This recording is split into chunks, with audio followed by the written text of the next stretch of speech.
Kuwait সাগরের মাছ ধরার দৃশ্য।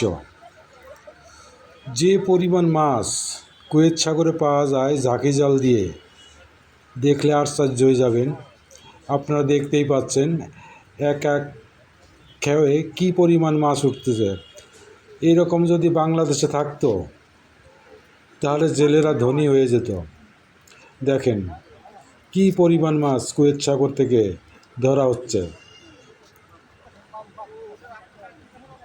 খুব সুন্দর লাগলো। প্রচুর মাছ, ওখানে তো কেউ মাছ ধরে না, আমাদের বাঙালিরা গিয়ে ওখান থেকে মাছ ধরে। খুব চমৎকার মাছ ধরার দৃশ্যগুলো। প্রচুর মাছ পড়েছে জালে। দেখেন এক এক খেয়ে কত মাছ ওঠে, প্রায় বস্তা ভরে ফেলেছে মাছ দিয়ে। অনেক অনেক ধন্যবাদ সবাইকে।